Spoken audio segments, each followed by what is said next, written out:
Muchachos, primera entrevista a Trump por teléfono, dio detalle. Why did you make the decision to take out Maduro this morning? And what was Maduro doing when our guys came in on him?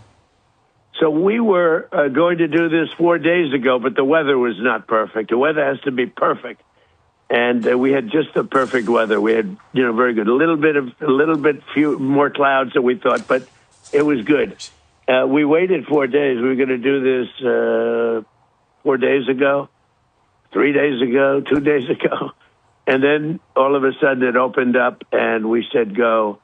And I'll tell you, it was just amazing. And what was he doing? He was in a very highly guarded, like a fortress, actually. He was in a fortress. That we had nobody killed was amazing. I think we had nobody killed, I have to say, because a couple of guys were hit, but they came back and they're supposed to be in pretty good shape. But that we had nobody killed, that we lost no aircraft. Everything came back. We got it all back. One of them was hit pretty hard, but a helicopter, but we got it back. But it just was the right time to do it. We had to do it because it's a war. We're losing 300,000 people a year. We don't lose that much in a war, okay, if you look. And we had to do it. But he was in a house that was more like a fortress than a house. It had steel doors.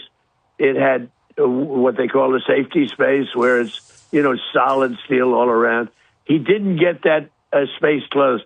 He was trying to get into it, but he got bum rushed so fast that he didn't get into that. We were prepared. What do you think is next for the Venezuelan people now that you have removed Maduro so that he can face American justice? Well, we're making that decision now. We can't take a chance on letting somebody else run and just take over where he left or left off. So we're making that decision now. We'll be involved in it very much. And we want to do liberty for the people. We want to, have a great relationship. I think the people of Venezuela are very, very happy because they love the United States. They were run by essentially a dictatorship or worse. It couldn't have been worse. That's why, he wanted to negotiate at the end, and I didn't want to negotiate. I said, nope, we got to do it. He was trying to negotiate at the end. You probably saw that.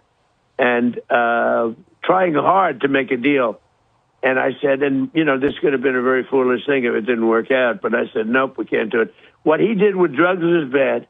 What he did with a lot of other things was bad. But what he did was sending hundreds of thousands of Tren de Aragua and drug dealers. And they emptied out their jails into our country.